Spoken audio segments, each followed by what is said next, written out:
Okay, good morning, everybody. We are at the bottom of 75b, starting the sixth chapter of Bava Metzia. So we have a whole new topic here, which is hiring people and the responsibilities to keep to your commitment or the ability to renege on your commitment to work or to hire. That's what the mission begins with. Somebody hires workers. Vihitu says that, and they misled each other. We'll see what that means in a minute.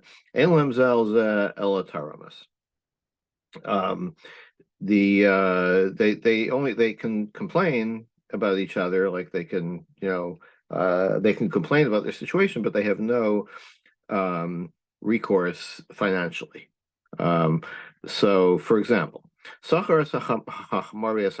hire a donkey driver or a wagon driver, lavi piryafrin, to bring wood, right? Wood for a chuppah, v'chalilim lakala alames, or flutes or other musical instruments for a wedding or a funeral, upolin lahalos pishonim in mishra, or workers that to remove flax from where it's being soaked, or anything that is time limited, right? I mean, if you miss the wedding, you miss the wedding, right? Then you've got the wedding wasn't as good as you wanted, the funeral proceeded without the music, or the flax was over soaked, so caused a loss. And it would cause a loss if it wasn't done. And the workers backed out of their agreement. They didn't come to work. Malcolm Shem Shanu Adam, if there's nobody else that you could hire for the same money, Socher Alein, then you can hire somebody else for a higher wage, right? So you can, you gotta pay somebody a last minute fee, then you can hire uh, you know you can hire somebody to do it at the last minute for a higher fee, and the ones who backed out have to pay the premium. Omatan, or he can trick the first guys into working for him after all. The Gemara will explain, he can promise them maybe higher wages. It would be one alternative, and then not pay them the higher wages, but only pay them what they first committed to. Now, but there's also cases where the work could be done, later on. So, what if you hire workers and they change their mind? The other they have they have the lower hand, the opposite of the upper hand. I don't know if we ever use that term lower hand, but basically they're at a disadvantage. And their pay is calculated in a way that's less favorable to them. So if, let's say, the price went up, they only then so they pay. Let's say they did half the is it one more question just a second?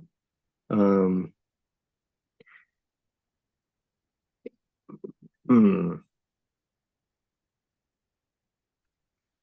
Okay, so let's say they quit halfway through. So how do they get paid? They get paid the a full half, but they should get paid half. But what if the price went up? So let's say they were hired to do a job for $6 an hour, or for $6. Let's say they were hired for $60 for the day, and they worked half a day. So they should get $30. But what if then I have to go pay somebody $40 to do the other half of the work because it's last minute or whatever, or it's a less amount of time. So I'm really only on the hook for $60 because that was my original agreement with them. I pay 40 to the replacement workers. There's only 20 left for the original workers, even though by strict calculation, they should have gotten 30, they only get 20. What if the price goes down? So I only have to pay 20 now to finish the job. So the original workers, they don't get 40, they get 30. So they're always getting the shorter end of the stick. What if the employer backs out? Halfway through the job, I change my mind and say, you know what? I'm not doing this anymore. You're all fired. Yado tachtana. So then the owner has the short end of the stick. So he has to pay them their full $30 half of the day. Um, and if he can finish the job for only $20, then he has to pay them 40. Kol Hamashana, whoever The changes the price goes terms. down, then the workers, if the first group is still getting $30, they're not losing, are they? If he agreed 60 and the price goes down, and for the second half of the day, he pays 20 and the first group gets their 30, they didn't lose. They're still getting their $30. No, because they were hired for a full day. They should Oh, have gotten but they 60. quit, so they're No, not no, no, entitled no, to the no. full This is day. the case where they were fired. No, I'm saying the earlier case Oh, where the they earlier case. quit. Okay. They quit. Okay. So So what do you, they're getting their $30 for half the day. They're not losing. they're not losing, but if it turns out that, yeah, they could lose. If it costs me 40 to No, that's if finish it the goes job, up. But if it goes right. down, If it goes down, then they don't lose. That's true. they don't. I thought you No, said no, no. they Wait a lose. minute. Wait a minute. Wait a minute. Wait a minute. If the price goes down, um, Then as the owner, I paid the $20 the afternoon, but I've already paid the first group $30 for their half day work. So I'm paying 50 at the end for the whole day. But the first group still gets their 30, right? um, yeah, that's correct. So you're right. They don't lose. Um, but uh, I think that's correct. Yeah, if the price goes down, they don't lose. But when they did the work, the price was higher. So that seems fair. Like you're not penalizing them, like you're not deducting from their pay unless there was a loss to the employer. That Okay. seems reasonable, huh? If there's right, the employer doesn't lose. The price goes down in the afternoon. He pays 20 to the second group, but the first Hmm. group, he He still still pays pays the 30. 30. Right. So they didn't lose. I mean, they didn't have had the rest of the day of work, but they didn't lose their $30 for the half day. Right. Well, that's the point. They only they only lose something if they cause the employer to have to cause him a loss, right? Or cause him more expenses. Right. If the price goes up, for instance. Right, exactly. Okay, so Gemara says, "Chazru zeh b'zeh lo katane." So the Mishnah had said that if they hitu zeh zeh, they deceived each other, right? But it doesn't say chazru zeh b'zeh, that they backed out, right? That they changed their minds. El hitu zeh, they deceived them. Da'atu kol imadade, meaning it sounds like hitu zeh zeh means the workers deceived each other, right? Not that if it was the workers backing out of their commitment to the employer, it would have used the term chazru zeh b'zeh, but when it says hitu zeh, that sounds like it's the employees cheating each other. And what are we talking about? Generally, Balabais, where the employer says to the worker, "Zil oger li polim, go subcontract me for me this job. Like go find somebody to hire." Vazalio vatinu, and so this guy, the contractor, goes and he keeps some of the money, right? He keeps more of the money, maybe more of the money he was entitled to, or like he's got $60 to hire with, and he only hires for he says this is as much as the owner is going to pay, the employer is going to pay. So hechidame, what are we talking about? If the employer says to the contractor, here it's $40 for the day. And then he offered the actual workers $30 a day. It's a free market. They like what complaint do the workers have? The workers freely engage in the contract for $30, right? So they decided it's worth it for them and they accepted it. Right. So what's the complaint? And if we're talking about where the employer offered 30, and the contractor hired for 40, so hechidami, what are we talking about? If the contractor says, "I'm good for the wages," nasiv lahu mididei, so he hired him for 40, the employer is only paying 30, the $10 has to come out of the contractor's pocket. The Tanya, we have a mission like that, Bryce like that. If you hire a worker to do to work in your own property, v'hirahu b'shel chavero, but like when you're showing them the work that needs to be done, he shows them the wrong field, gives them the wrong address, right? And then the worker does the work on somebody else's property. Notice in Los Mishalim, he has to pay him in full because he's responsible. He said, work here. The guy worked there. You have to pay him. And he can demand compensation from the actual owner of the location. He can demand that he pay for whatever the improvement was, right? So it's not necessarily what the guy paid, is what the value of the work was. The Choser said that. Okay, so if that's the case, if that's the case, what happened here? That he worked in someone else's field, so who's paying him then? He paid him, and the owner of the field has to pay him also. No, the owner of the field has to pay the guy who hired the workers and ended up working on his property. He has to pay him for the market value of whatever improvement they whatever the value of the work that they did on this property. Okay. Okay. So if that's the case, so our Mishnah can't be talking about where the subcontractor offered a higher wage, because then the actual workers could claim this implies that they could claim the value of their work from the contractor, right? So why are we saying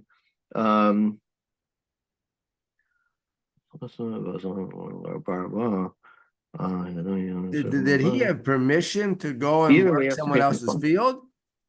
I mean, he I knew you were going to ask he that. tells them to go work in that field. It was a mistake. I knew you were going to ask that. So I think that we could say that that this is where the owner of the field where the work was done agrees that, yeah, I needed to do this, but maybe you paid too much, right? So yeah, I got $60 worth of value from this. I agree that I got the value, but I'm just only going to pay as much as I think the value was, or the market value of the value of the work that you did. So it's not like he's saying, I didn't want this work to be done. It's clear that he benefited from the work and he appreciates the benefit.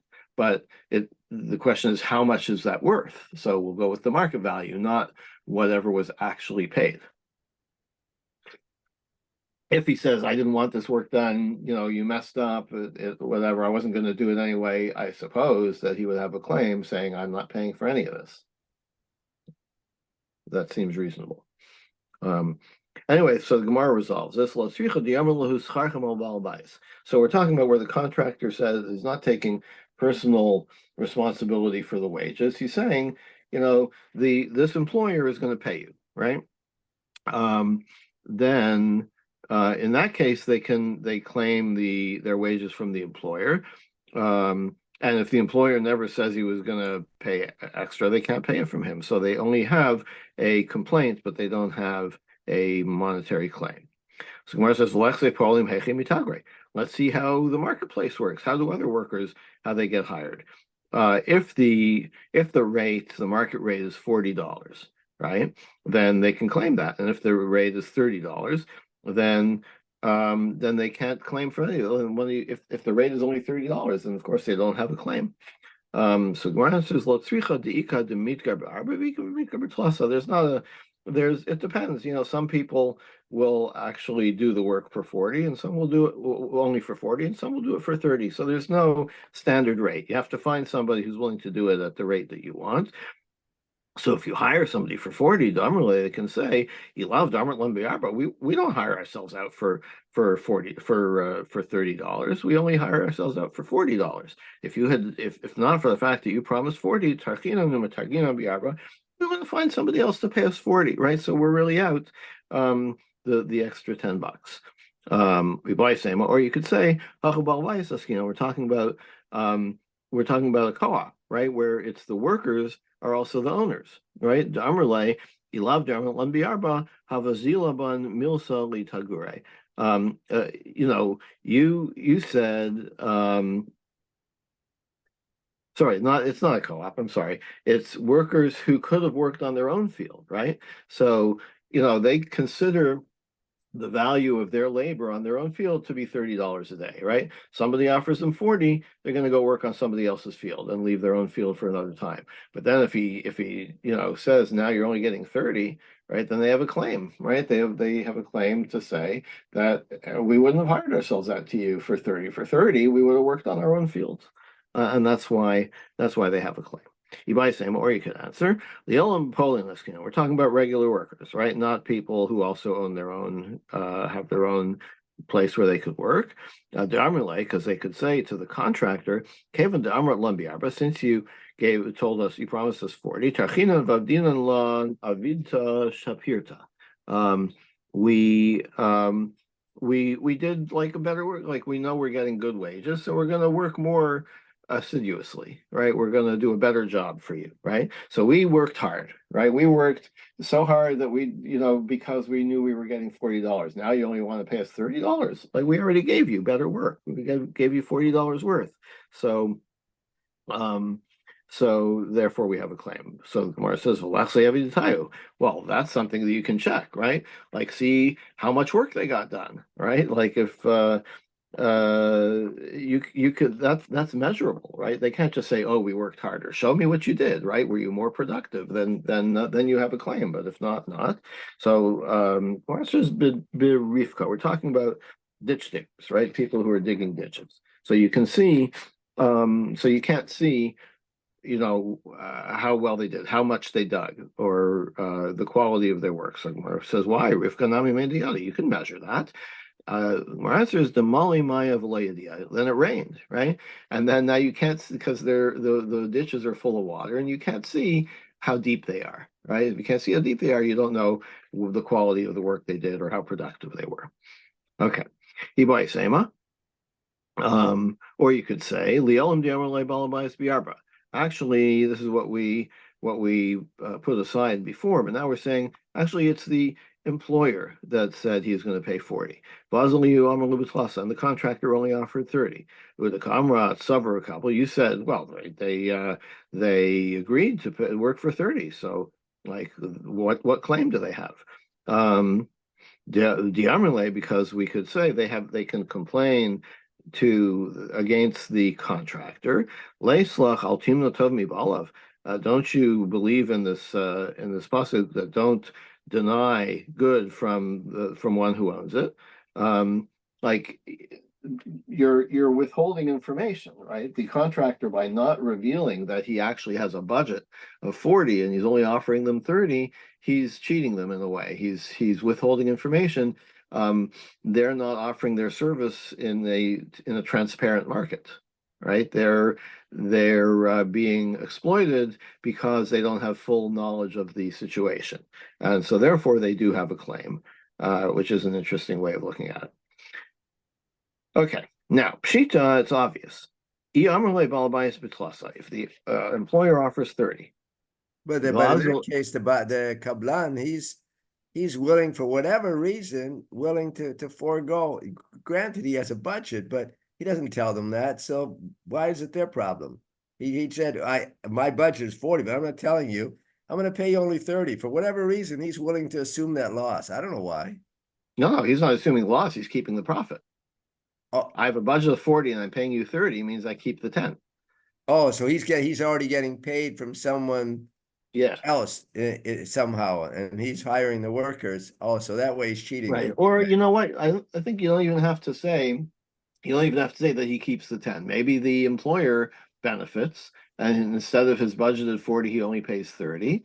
But then maybe I'm not sure if this is the case, but maybe you could say the workers still have a claim against the contractor because like we could have demanded 40 from the employer and he would have paid it, right? You didn't tell us that he was willing to pay 40.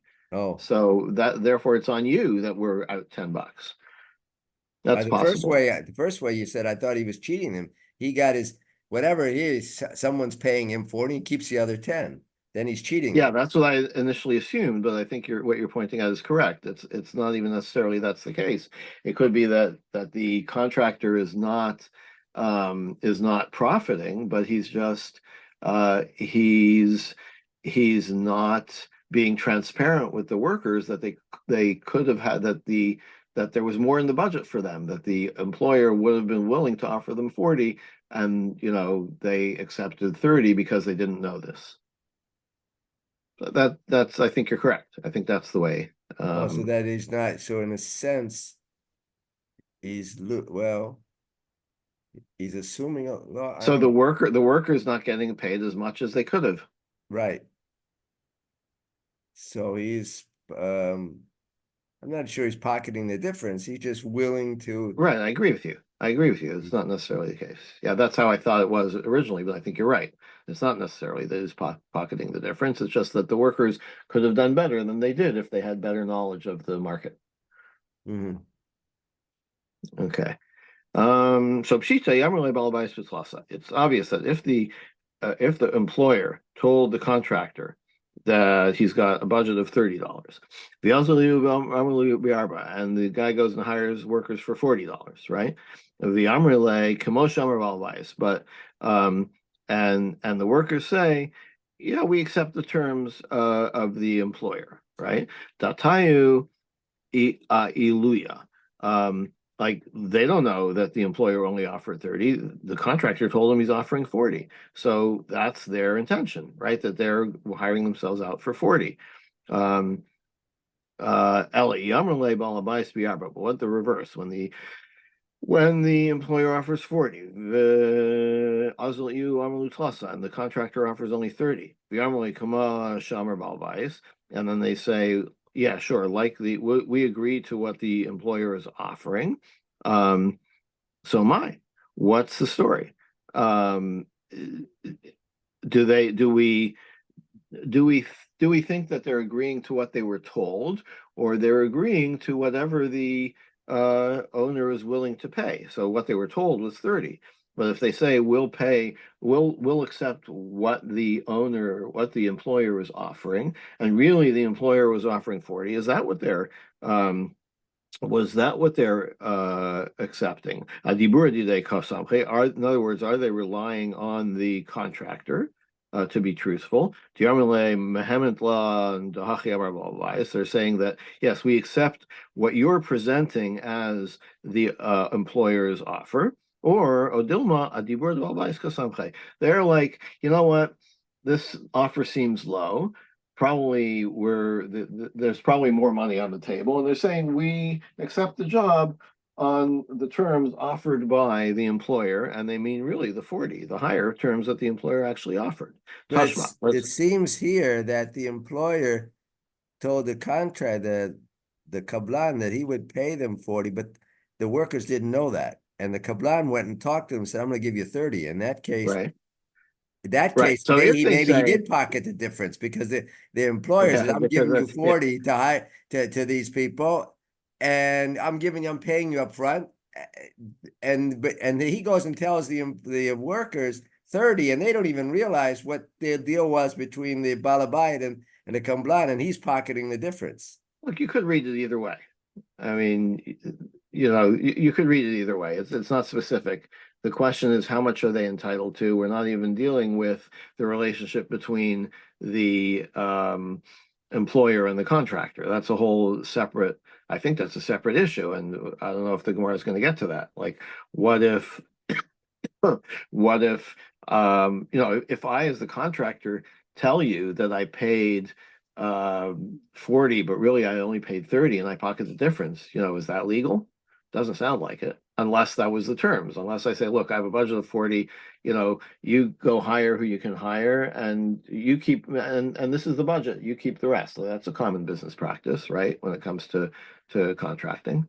So I think the answer is it's not specific. We're not dealing, I think, with the relationship between the employer and the contractor. We're dealing with what are the workers entitled to. But it seems here that the workers, from my perspective, they didn't know what the Balabai was willing to give them. Because then, if that's the case, why do you need the kablan, the contractor? Mm-hmm. Because Ba'amri, and he says to them, the Azil Ihu Amalu Batlata. So then, if they could have gotten 40, and that was and they're dealing with the Balabai, why do you need this contract in between? Well, first of all, maybe the guy is not the employer is not around. Maybe he says, "Listen, this job needs to be done next week, but I have to go to France." You know, um, so and clearly, if they accept the specific number, if they say yes, we'll do it for 30 or yes, we'll do it for 40, then that's the deal. But we're talking about the ambiguous case of where they say we'll do it for what the employer is offering. Okay. Does that mean what they've been told that he's offering, or are they suspecting that there might be something up here maybe, and they say, okay, you're offering 30, we'll do it for what the owner is or what the employer is offering. So they suspect that might be 40. You could, but I don't. That doesn't seem like the Gemara is saying that. It seems Yeah, that because otherwise, I mean, look, because we've got a specific. The Balabayat says Arba. He says so. It seems as yeah, if but they don't know that. exactly. That's my point. They don't know. So the Kablan is speaking to them, telling this is what we're going to get. It seems like they don't even know what they could get unless they know the open market, and that's what they should be getting. That's what I think, because otherwise they would just say we accept the 30 or we accept the 40. Right? But when they're being cagey and saying we accept what the employer is offering, sounds to me like they suspect that something is amiss. That they're kind of hedging their bets. Exactly. That's what So it that's sounds why like to I'm me. thinking before that maybe they don't know what the deal was between the Balabayat and the Kablan. Maybe I might be reading Yeah, into it, but there may be they I don't know. yeah, it's a little unclear, but that's the point, right? That's why the case is ambiguous.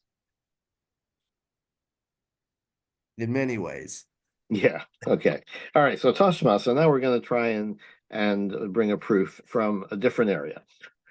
Havi Price says, um, a woman says to somebody, "Be a shaliach to bring my get."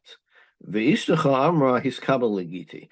So that shaliach goes and tells goes to the husband and says, "Your wife said, accept my get for me." So there's a difference, right? If he's a shaliach with Kabbalah, then she's divorced as soon as the shaliach accepts it. But if he's a shaliach lahava, if he's a shaliach only to bring it to her, then she's only divorced once he brings it to her and she accepts it.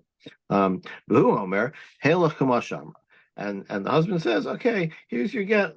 Here's my wife's get." According to whatever her instructions were to you. So he gives it while relying on whatever his wife said, the conditions that his wife set for this get, for accepting this get.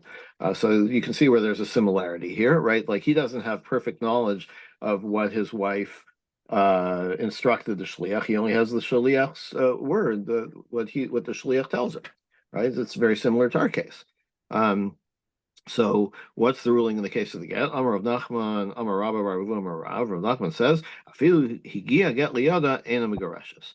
Even when she gets the get, she's not divorced, uh, because he gave it to the shaliach. Why is she not divorced in any case? She doesn't have the get yet, right? No, wait, maybe she does.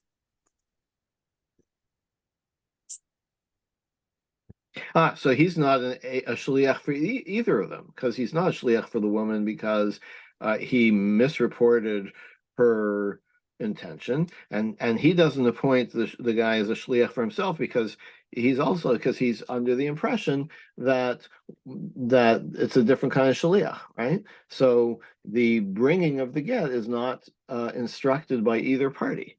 So Shamas Mina, Adibur Didei Kasamic. So we see that the the husband is actually relying on what the shaliach tells him, because the husband relies on what the shaliach tells him, um, which is that he's a shaliach l'kabbalah, right? That he's an agent, he's accepting the get on behalf of the wife, right? And so when he gives it to the guy, he's giving basically a get to a man, right? Or to the shaliach, and without anybody having appointed this guy as a shaliach to bring it to her. Because if we say that he's relying on whatever the wife actually says, so if he's relying on the what the wife said, so she said the guy should be a shliach lahava, and he if he would rely on that, then it would be a valid shlichus, right? But since we say she's not divorced at all, we see that he's relying on what the intermediary is reporting. So maybe we should take the same approach here, that the workers are relying on the contractor's word, and they're accepting whatever the contractor offers. Amar Rashi, so Rashi says not the same. Piashna, is that right? If you would have said the opposite, right? That Rav Nachman was talking about a case, hiskaba ligiti v'ishtecha marhave ligiti, where the woman says, accept the get for me. And then he reports that the shaliach says to the husband, your wife told me to bring her the get and give it to her, as just give it to her as your agent. And he says, okay, whatever she says. That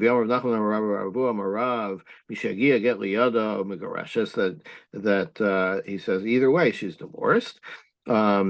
Alma da dibura didakasamich. Then we would see that the husband's relying on what she said, right? Iname or mishagia get liyada megareshes. Or if Rav Nachman said about that case that once she gets the get, she is divorced. Alma di dibura didekasamich. Then we would see that that the husband can rely on the wife, on what the shaliach had said. But in the case of the workers, mishum de akar shaliach l'shlichuse legamre, since the contractor, 1 second. No, Hassam, in the case of that Rav Nachman's actually discussing, right?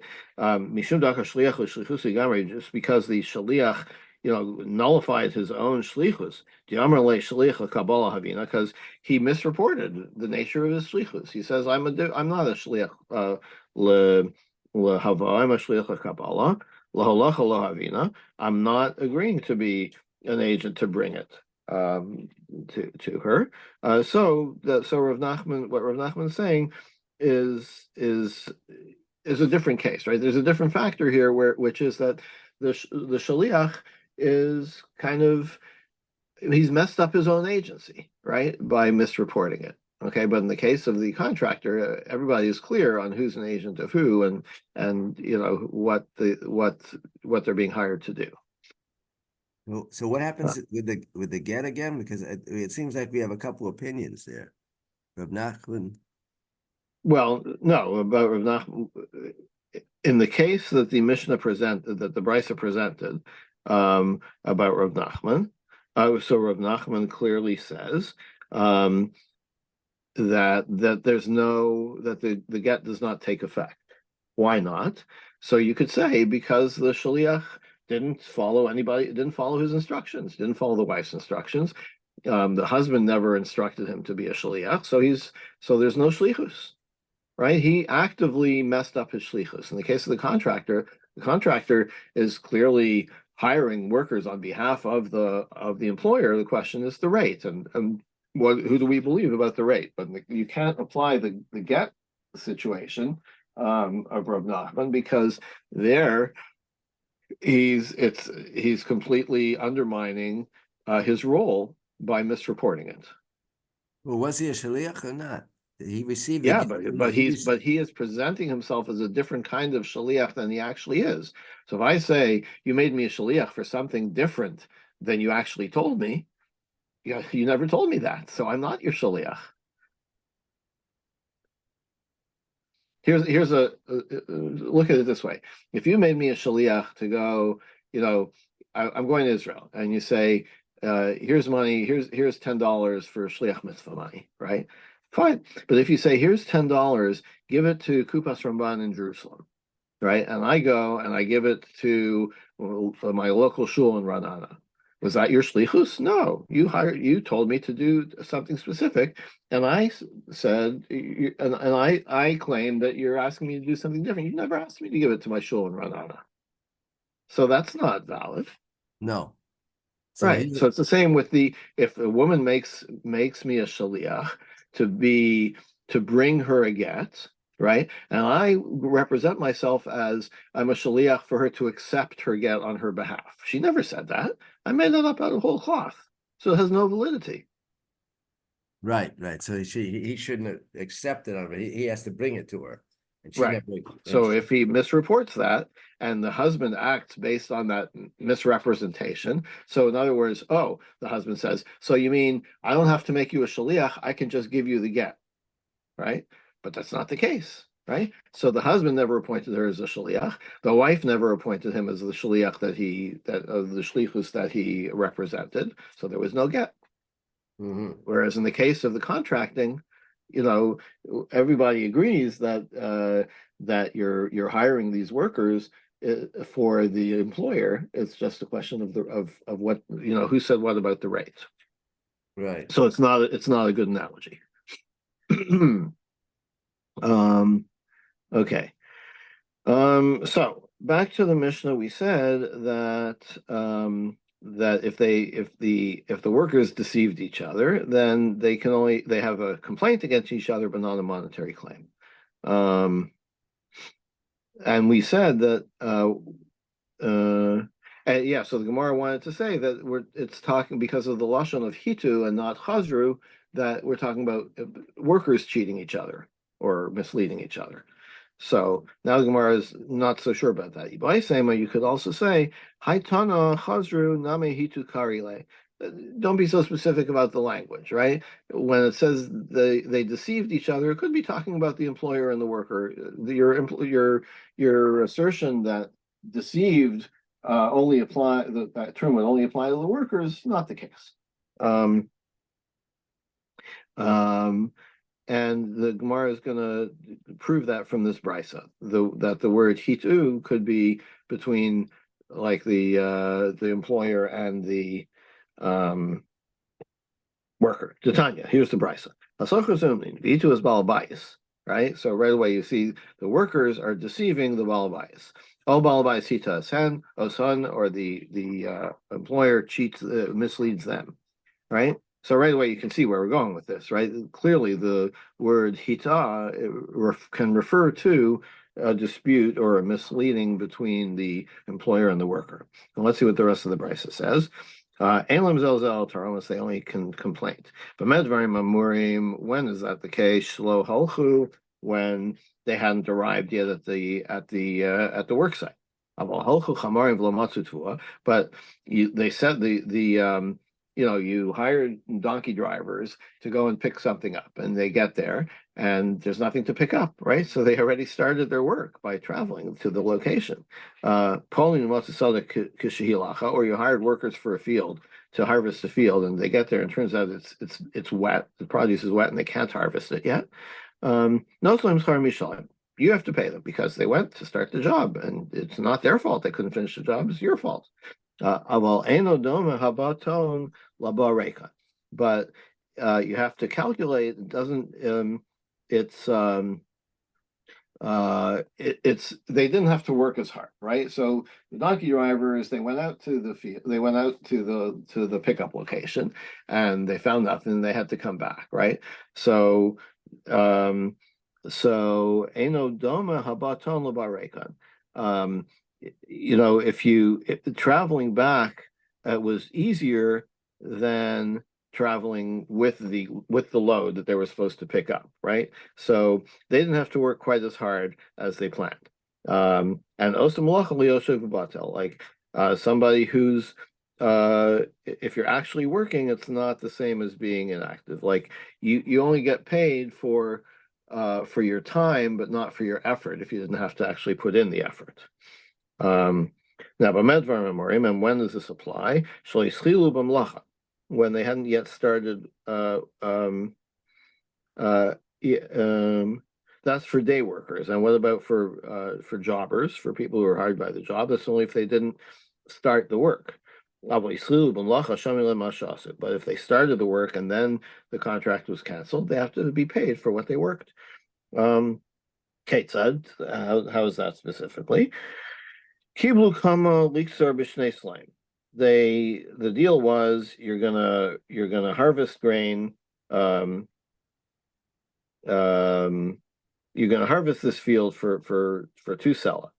Katzru chatzia v'nichu chatzia. So they did have to work, and then they changed their minds. Like, we're not going to finish the job, or beged larag b'shnei slaim, or you're going to make me a suit for 2 sela. Argu chatzio v'nichu chatzia. They did half the work, and then they quit. Shamim lehenes mashasu. You evaluate the value of the work that they did.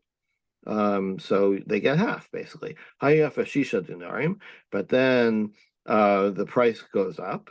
No silem sala, so he still has to. So it's going to cost more for the employer. He still gives them he still gives them the full half of the value that he offered, even though it's going to cost him more to finish the job. Or they can say, you know what, halfway through the day, it's like, oh, the value of labor just went up. We're only going to complete this if you pay us the new higher rate. Vim sella, no salim sella. But if the work they did has the value of a sella, like if the conditions didn't change, then he pays them 1 sella. Okay. And Rav Dosa says, Shamilin mashasi leyasos. No, you pay them for according to the work that still needs to be done. So if the price went up, you pay them more. If the price went down, you pay them less. Hayaf b'shisha dinarim. If it's now 6 which is 1.5, they did half the day's work. They were offered 2 sela, and now the value of the work is 3 sela, right? Halfway through. No salam shekel. You only give them a shekel, which is 2 dinar, which is in other words, you can lessen what they get because you're on the hook to pay more to finish the job. Oh, or they can, fulfill their original contract for the original wage. Vimsela. But if it's no sala, but if the price didn't change, then they get, the half that they did.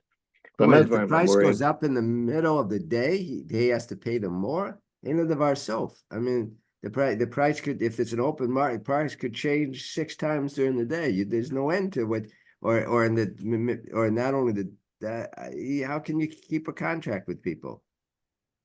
Well, because they're going to lose out, right? If How do you keep workers then? If the price floats throughout the day, like the stock market, I mean, you can't hire any workers because they're going to stop. They want more money. It changes this hour, that hour. You set the price for the day. We're going to pay you 8 sela for the day, and that's it. The price go up, down, so forth. That's what it is. Well, so far, we're only talking about where the price went up, right? So they can either accept less for what they did, because the owner can only be expected to pay out a total of what the price was at the beginning of the day, like you said, or they can complete the work for the price. In other words, we're talking about where the value of labor goes up, but the labor is already agreed, then they can only claim according to their original contract. So it's exactly like you say. Right. It doesn't matter if the price went up. Right. They're still on the hook for their original deal. Now they can still quit, right? They have the freedom to quit, but if the employer now has to pay more to finish the job, then he can deduct from the work that they already, for the wages they already earned, because they reneged on the contract. Well, he just doesn't pay them the Right, he last pays them half of the less, day. right? That's all. I mean, Look at it from the employer's perspective. I was willing to, I signed a contract with you to pay $60 for the whole job, right? Now halfway through you quit, right? So I owe you 30. right. Okay, but that's only if I can complete the job for 30. If I have to pay 40 to complete the job, so I'm not out, I shouldn't be out 70, you're 30 and the next 40. I'm going to deduct the extra 10 from you. So I'm only going to pay you 20 and pay somebody else 40. So I'm still whole because I had a contract with you to pay 60. That's what I ended up paying. I'm only paying you 20, even though you did half the job, and I'm paying somebody else 40 to complete it because it's your fault. You reneged, right? Or finish the job for the 60 that we agreed on. That seems fair. I hear you, but it could, but the workers could claim we worked for 4 hours. Well, half the day is Half 8. the We day, work for right? 4, and we want our $30 because we're paying. It depends on how the contract. If they're paid by the hour, one Exactly, maybe, but if exactly, they're right. paid by the day, then it could be another way. That's correct. Although, even if they're paid by the right, what specifically when it's they're paid by the job, right? That's what we're talking about here, right? Right. The job is harvest this whole field, or the job is make me a suit, right? Then the employer has to end up with a suit for $60. Right, and if you quit in the middle, then you are putting yourself in jeopardy. The guy has to find somebody to finish the job for however much it costs, and you'll bear the extra costs. Could be. Yeah, Rav Dosa Omer. Rav Dosa says different. Shamin lehen masha'asid leheyasas. We evaluate the work that still needs to be done. They did half of it. So like sometimes the second half of the work is harder, right? Like maybe, I don't know, I never made a suit before, but maybe, the original cutting of the suit is easy. It's like the fitting it and the trimming it and sewing it, the second half that's harder. So maybe that's the the harder part, the more expensive part. Hayafa shisha dinar. So if it's still 6 dinar to finish the job, no some shekel. So you only give them for their original work. You only give them the $20 and the $60 or whatever. Yeah, let's say I guess this would be an $80 job. Whatever. You only pay them according to the value of the work that they already did. Oh, you can welcome these two slime, or let them finish their contract for the original amount. If you sell them, listen them sell them. But if it's even, Stephen, if the value of the work is constant throughout the job, then you pay them half. But medvar memorim, and when is that the case? Bedavar she'ein where there's no loss by having to change, you having to find new workers, right? Where time is of the essence. Avul davar avud, but if time makes a difference, socher alayim, then you can hire other workers, and omatan, or you can like for whatever it costs, omatan, or you can trick the first guy into completing the job by promising a lot of extra money. Ketzamatan, how would you do that? I was going to pay one seller, I'll double your wages if you finish it, and then you don't have to fulfill that. How much can you overpay to cover for their refusal to finish the job? 40 or 50 zuz, which is the same as a dinar, meaning like an exorbitant amount. Like, could be like 10 or 15 times the original. And the Gemara will discuss this a little further. But when is this the case? That if you can't hire like local workers at a reasonable rate. But if there's a lot of idle workers around that would do it for the same rate, the original worker said, you know what, we quit, but there are other people that you can hire. Then you can't hire, the SWAT team to come in at a very high rate. If you could easily hire labor at the same rate to finish the job, then there's no basis for monetary compensation. It's just an inconvenience, and it's annoying, and you can complain about these lazy workers, but you can't charge them, you can't pay them less than their wages. Okay, anyway, the point of that was that the word hitu could refer to a dispute between the employer and the worker. It doesn't necessarily have to refer to disputes between workers. So before, we went through the first exercise of figuring out how this could apply to a contractor. But now we're saying that the Mishnah could have been speaking about directly hiring or hiring workers directly, and how that plays out. Okay. Let's see. What are we going to get up to today? Yeah, let's keep going. Tani Kamei de Rav. It was taught before Rav. Nosalim Schar and Mishalim. Excuse me. If the workers show up, if they travel to the work site and then there's no work to be done, they have to pay their whole wage. Amarle. So Rav said, Chavivi Amar, my uncle said to me, his uncle is Rav Chia, Ilu ana havai, if I were the employer, lo hava yahivno lehen ala kapol batel. I wouldn't have paid them the full wages.